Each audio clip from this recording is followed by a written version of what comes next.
régime. Et aujourd'hui, je me demande ce qu'ils sont heureux, sans Saddam, sans Kadhafi, même si c'était des personnes néfastes. Mais il y avait la paix. Et maintenant, la paix, comment on va l'acheter? Mais il ne s'agit pas qu'il y ait un sentiment anti-français dans l'Afrique de l'Ouest. Non, c'est pas du tout ça la situation. Mais le problème de la Libye a causé des conséquences graves pour le Mali, le Burkina, le Niger. Kadhafi était un mal nécessaire pour son peuple et Saddam Hussein était aussi un mal nécessaire pour son peuple. Le peuple vivait bien sous leur régime. Et aujourd'hui, je me demande ce qu'ils sont heureux, sans Saddam, sans Kadhafi, même si c'était des personnes néfastes. Mais il y avait la paix. Et maintenant, la paix, comment on va l'acheter?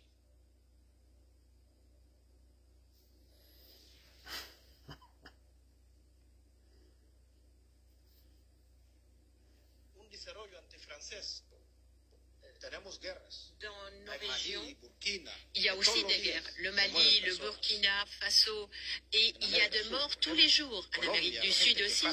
En Colombie, par exemple, tous les gens qui émigrent vers les États-Unis et puis meurent sur la route. Mais pour la communauté internationale, la seule chose qui est sur l'agenda, c'est le conflit entre l'Ukraine et la Russie. Quelque chose qui pourrait être terminé très rapidement s'il y avait un dialogue. Si vous regardez ce qui nous est arrivé, nous, dans notre région, c'est que nous disons toujours, c'est l'Occident qui décide pour nous, sur nos territoires, comme cela a été le cas pour la Libye. L'Afrique, notre continent, quand il y a notre voix à entendre, personne ne l'entend, comme pour le cas de Kadhafi, par exemple.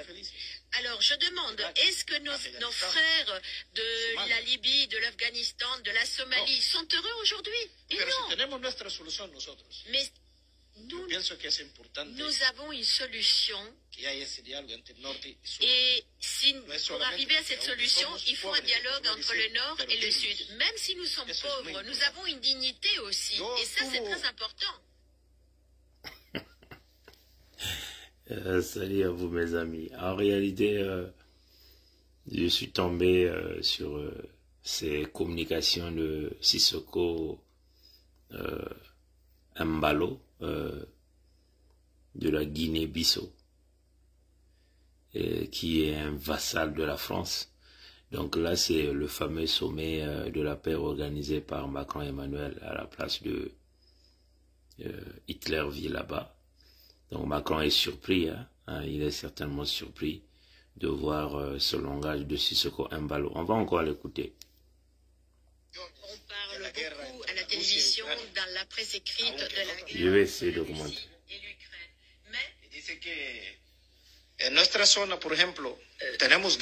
Dans nos régions, il y a aussi des guerres. Le Mali, le Burkina Faso, et il y a de morts tous les jours. En Amérique du Sud aussi. En Colombie, par exemple, tous les gens qui émigrent vers les États-Unis et puis meurent sur la route. Mais pour la communauté internationale, la seule chose qui est sur l'agenda, c'est le conflit entre l'Ukraine et la Russie. Quelque chose qui pourrait être terminé très rapidement s'il y avait un dialogue. Si vous regardez ce qui nous est arrivé, nous, dans notre région, c'est que nous disons toujours, c'est l'Occident qui décide pour nous, sur nos territoires, comme cela a été le cas pour la Libye. L'Afrique, notre continent, quand il y a notre voix à entendre, personne ne l'entend, comme pour le cas de Kadhafi, par exemple. Alors, je demande, est-ce que nos frères de la Libye, de l'Afghanistan, de la Somalie sont heureux aujourd'hui? Et non. Mais nous avons une solution. Et pour arriver à cette solution, il faut un dialogue entre le Nord et le Sud. Même si nous sommes pauvres, nous avons une dignité aussi. Et ça, c'est très important. Voilà. Donc, je vais encore aller chercher une autre. On parle mais il ne s'agit pas qu'il y ait un sentiment anti-français dans l'Afrique de l'Ouest. Non, c'est pas du tout ça la situation. Mais le problème de la Libye a causé des conséquences graves pour le Mali, le Burkina, le Niger. Kadhafi était un mal nécessaire pour son peuple et Saddam Hussein était aussi un mal nécessaire pour son peuple. Le peuple vivait bien sous leur régime. Et aujourd'hui, je me demande ce qu'ils sont heureux sans Saddam, sans Kadhafi. Même si c'était des personnes néfastes. Mais il y avait la paix. Et maintenant, la paix, comment on va l'acheter? Mais si vous voyez dans ce discours-là, c'est une entente en réalité que Macron a préparé des lignes qu'il a transmises donc à ce vassal de Sissoko Embalo, qui plaide donc la cause des despotes, des dictateurs, hein, en présentant le cas Saddam Hussein, le cas Kadhafi, pour dire c'était des dictateurs, mais c'était des mal nécessaires pour leur peuple. Donc en réalité, des gens comme les Sassou Denis Mathurin demeurent, et leur régime demeure un mal, enfin, on peut simplement dire un mal nécessaire pour les gens de l'entité Congo vexée. Des gens comme les Ouattara demeurent un mal nécessaire pour les Ivoiriens. Macky Sall demeure un mal nécessaire pour le Sénégal, et lui-même Embalo demeure un mal nécessaire pour la Guinée-Bissau. Donc, quel que soit le nombre de mandats que ces gens-là peuvent faire, ils demeurent les bons partenaires pour l'Occident et pour la France, en plus particulièrement. Comme vous voyez dans le regard de Macron, c'est pas une surprise, hein. C'est pas une surprise en comparaison des propos tenus par Idriss Déby, hein, en face de Macron et Emmanuel par exemple, hein, vous comprenez, on sentait tout de suite que Macron avait une posture des dents serrées, hein, il serre les dents, il ferme le front, il devient rouge, hein, il devient rouge à l'instant. Mais là vous voyez, Macron est détendu, il fait semblant, ça c'est des choses qui se sont déjà dites derrière les portes. Embalo, Sissoko, Umaro Sissoko Embalo ne peut jamais tenir ce genre de discours si il n'a jamais reçu l'aval de Emmanuel Macron. Bon, maintenant, faites attention aux erreurs d'analyse. Hein. Bon, vous voyez même notre titre un peu provocateur, parce que simplement, on veut ramener les gens à venir écouter ce message. On dit le message de Sissoko Embalo à Emmanuel Macron, le message du président Poutine à Emmanuel Macron a été bien transmis par Sissoko Embalo. Hein. En réalité, c'est pas ça. Hein.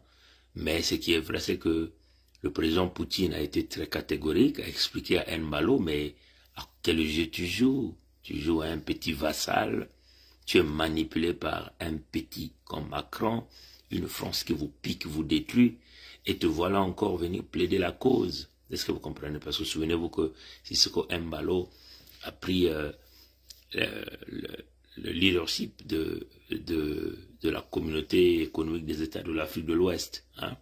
Donc la CEDEAO, c'est lui qui a pris la présidence. Hein.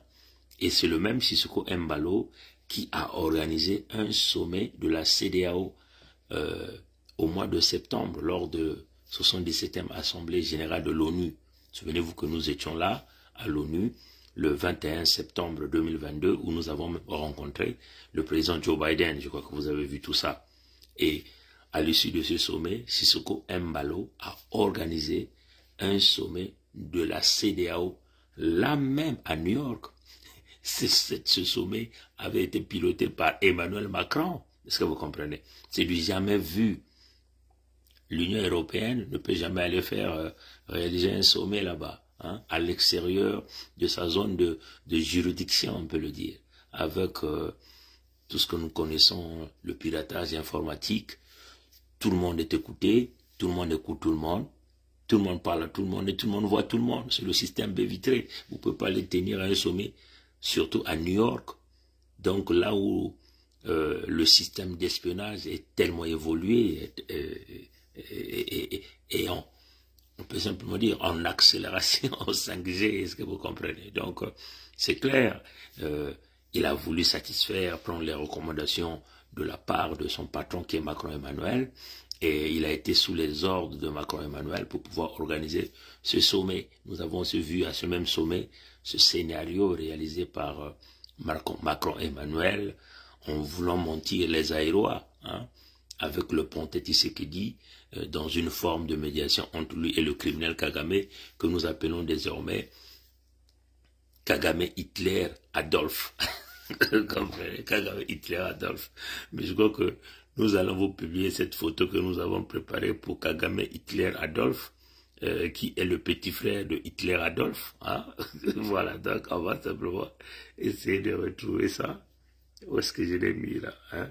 Kagame Hitler Adolphe, il est où là? Donc vous voyez, nous allons certainement le mettre, nous allons mettre cette photo un peu plus tard, hein, dans la soirée, que nous avons préparée, que nous avons appelée Kagame Hitler Adolphe. Voilà, donc je vais essayer de faire ça. Voilà le Kagame Hitler Adolphe. Je vais peut-être faire comme ça. Kagame Hitler Adolphe est là. Quand vous le voyez, il est là, avec son grand frère Hitler Adolphe, et lui s'appelle Kagame Hitler Adolphe Paul.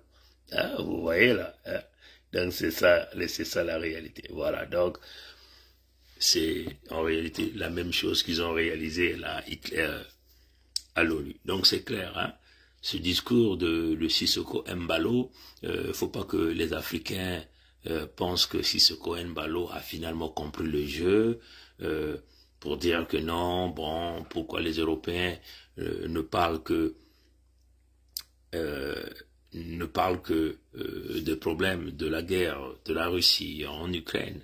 Hein, bon, comprenons, Sissoko Embalo est là pour le sommet de la paix, donc il parle en tant qu'Africain, il parle en tant que panafricaniste. Pourquoi il n'a jamais évoqué dans tout son discours l'attaque du Rwanda sur la République démocratique du Congo, sur le Zaïre? Ça, il n'a pas évoqué, est-ce que vous comprenez? Il s'est arrêté au problème du Mali.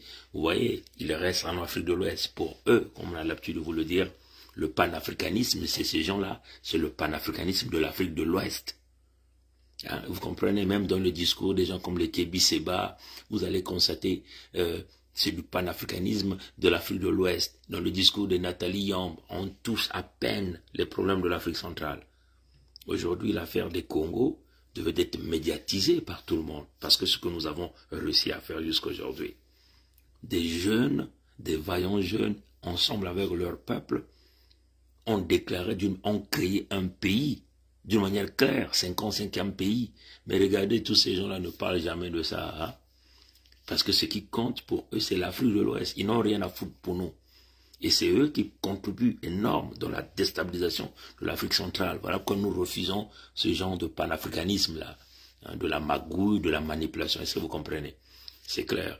Sissoko Embalo n'a jamais évoqué l'occupation des territoires du Zaïre par Kagame.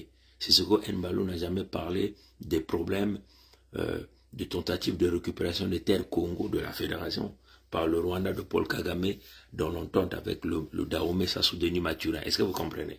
Donc, c'est clair, Embalo a fait ce discours pour tenter d'aller chercher une popularité auprès de la jeunesse africaine. Et comme il y a des jeunes Africains qui ne visent pas trop loin, vont tous penser que bon, Embalo devient le panafricaniste, hein, devient donc l'homme à qui il faut apporter le soutien. Ça serait faire une erreur d'analyse. Hein. Sissoko Embalo demeure un vassal de la France, celui-là qui nettoie les orteils de Emmanuel Macron. Si Emmanuel Macron prend ses matières fécales, il met dans l'assiette, il dit Embalo viens manger, Embalo va manger ça, c'est clair. Si Emmanuel Macron prend ses urines, met dans une tasse comme ça, il dit bon allez, Embalo bois ça, Embalo va boire ça. Hein? Embalo a dit ça, c'est par rapport à ce que se sont dit avec Macron pour tenter d'aller chercher la compassion auprès de la jeunesse malienne et auprès des régimes maliens. Et là encore, il faut que le régime malien fasse attention avec Embalo, parce que ça c'était le discours que Embalo là venait de faire là, à ce pseudo-sommet de paix, hein, à pseudo-sommet de paix. Ce discours, c'est pour tenter hein, d'aller attirer hein, les leaders du Mali, hein, les leaders du Burkina Faso envers lui. Et là, si vous faites ça, vous allez tomber dans ce piège. Embalo, c'est un véritable pion de la France, c'est clair. Embalo, comme vous le voyez, hein, il plaide le cas des dictateurs. Hein, parce qu'en réalité, Embalo, c'est le petit de Ouattara. C'est sûr que Ouattara lui dit, ah, va dire ça aussi, hein, pour qu'on nous maintienne là. Donc pour eux, le troisième mandat, c'est bon. Il faut maintenir le troisième mandat tant que ça fait l'affaire de la France, parce que ça serait un mal nécessaire au peuple au nom de la stabilité politique. C'est ce qu'ils veulent vouloir faire dire. Au nom de la stabilité politique, au nom de la stabilité économique. Mais quelle stabilité économique? Pour le peuple, non. Il s'agit ici d'une stabilité politique pour Hitlerville, pour Pompidou. Il s'agit ici d'une stabilité économique pour Hitlerville, pour Pompidou, et non pour le peuple. Donc, c'est ça le discours que Embalo est en train de faire passer. Comme vous voyez Macron, Macron est là, fait semblant de faire comme s'il réfléchissait. Non, ça a été déjà dit. Souvenez-vous, hein, ce même Macron, il est habitué à la fraude, hein, à la falsification. Vous vous souvenez du sommet Afrique-France qu'ils avaient réalisé à Montpellier avec ces jeunes Africains acquis à leur cause qu'ils avaient invités. Vous vous souvenez de l'histoire de la jeune dame burkinabé qui parlait de l'histoire d'une marmite sale. Bon, là encore, vous avez compris que quand cette dame-là a fait ce discours, ça fait le tour de tous les médias. Tous nous avons publié naïvement cette communication. Mais après les communications qui se sont suivies, il y a eu une entente derrière les portes. Emmanuel Macron était déjà informé de ce discours de cette dame. Il y a eu des répétitions qui se sont réalisées. Donc c'est le même cas ici avec Embalo. Est-ce que vous comprenez? Encore, leur sommet de la paix, ça n'a aucune valeur ajoutée pour les peuples africains. Parce que la paix, c'est quoi? C'est ça. Nous définissons la paix comme une souveraineté d'abord. Hein, la paix, c'est d'abord une souveraineté. La paix, c'est la souveraineté totale des peuples. Hein, la souveraineté totale des peuples. La souveraineté, c'est quoi? C'est-à-dire que les peuples contrôlent leurs terres. Les peuples contrôlent leurs ressources naturelles. Vous comprenez ça, chers amis? C'est ça la plus grande importance. C'est-à-dire que tout ce qui se retrouverait sous votre sol vous appartient. Et le peuple a un contrôle. Le peuple bénéficie de la production de ces matières premières. C'est ce qu'on appelle la souveraineté. C'est ce qu'on appelle la paix. La paix, c'est quoi? C'est l'amabilité de travailler et d'avoir son salaire sans discussion. Vous comprenez? C'est ça la paix. Les gens travaillent et le fait qu'ils travaillent, ils reçoivent leur paix. La paix, c'est quoi? C'est-à-dire que chaque citoyen a ses devoirs et ses droits. C'est-à-dire que les citoyens exercent leurs devoirs, mais reçoivent aussi leurs droits. Est-ce que vous comprenez? Donc, les libertés d'expression, les libertés de déplacement, la possibilité d'aller se soigner sans pourtant qu'il y ait des obstructions. C'est ça qu'on appelle la paix. La possibilité d'étudier. Qu'il n'y ait pas une discrimination au sein d'un même peuple, qu'il n'y ait pas une ségrégation. C'est ça ce qu'on appelle la paix. Est-ce que vous comprenez? La souveraineté, il s'agit ici de la souveraineté des terres, la souveraineté monétaire. Est-ce que vous comprenez? Vous avez votre propre monnaie. Personne ne contrôle votre monnaie. Votre monnaie est contrôlée par votre propre pays à travers votre banque centrale. C'est ce qu'on appelle la souveraineté. Mais est-ce que Macron ose organiser un sommet de paix? De paix? Mais il ne voit pas qu'il y a plus de 14 pays africains qui sont sous une emprise monétaire et il ne voit pas ça. Ces gens-là, ces pays-là ne sont pas libres. Voilà pourquoi nous, dans la Fédération Congo, nous y travaillons depuis pendant 5 ans sur des mécanismes de venir avec notre propre monnaie dès le premier jour. Est-ce que vous comprenez? Donc, nous ne serons jamais dans le fameux franc CFA. Donc, vous ne pouvez jamais parler d'un sommet de paix et que ces pays-là sont toujours sous le joug du franc CFA. Ça n'a aucun sens, est-ce que vous comprenez? Donc, c'est une colonisation qui continue. Est-ce que vous comprenez? En plus, le sommet de paix. Pourquoi ça se réalise toujours chez eux à Hitlerville? Mais ça a encore une connotation économique, parce que ils veulent attirer des pays et des délégations pour que ces gens-là viennent dépenser au niveau de la capitale de Hitlerville, viennent dépenser à Hitlerville, à Pompidou. Donc, ça a une connotation économique énorme, parce que pendant cette période, ça crée une spéculation au niveau de tout le service hôtelier. Quand il y a une spéculation, c'est-à-dire que la spéculation est due à la demande. Pendant cette période-là, de ce fameux sommet de paix, il y a une forte demande dans le service hôtelier. Quand il y a une forte demande, ça entraîne l'augmentation automatique des prix. Parce que dans le logarithme, de services hôteliers, ça augmente les prix. Même aussi dans le système de transport aérien, dans les achats de billets. Pendant cette période-là, puisqu'il y a beaucoup de délégations qui arrivent, il y a saturation dans les demandes de billets. Donc, automatiquement, ça crée une inflation à cet instant dans les achats des tickets d'avion. Donc, le ticket d'avion que vous avez par exemple l'habitude d'acheter à 500 €, vous pouvez donc l'avoir à 800 €. Donc, 300 € s'ajoutent à l'instant T pendant cette petite période. Est-ce que vous comprenez? Et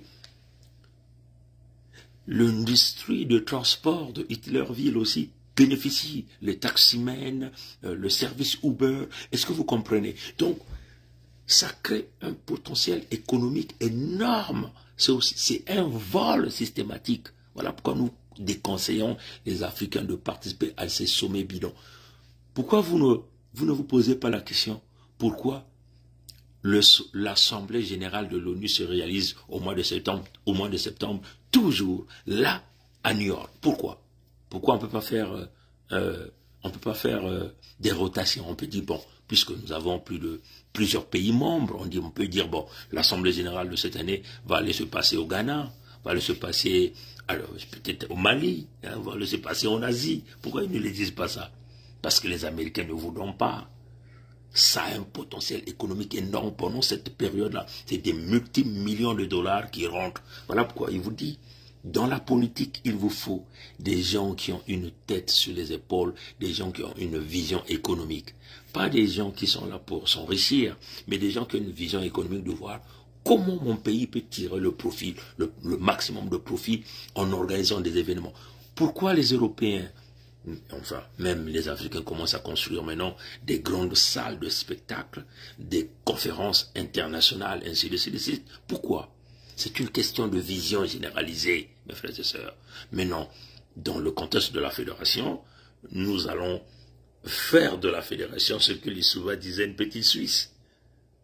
Là, cette fois-ci, c'est pas dit par le vieux Lissouba, mais là c'est dit par des jeunes visionnaires qui ont passé beaucoup de temps dans des grands pays avec une vision claire. Des jeunes qui ont travaillé d'abord dans les territoires Congo, qui connaissent la problématique, et des jeunes qui ont étudié là-bas, aussi des jeunes qui ont étudié dans des grands pays, dans des grandes universités, qui ont travaillé aussi dans des grandes compagnies, à l'intérieur des territoires Congo et à l'extérieur des territoires Congo. Est-ce que vous comprenez? Donc, une vision très claire.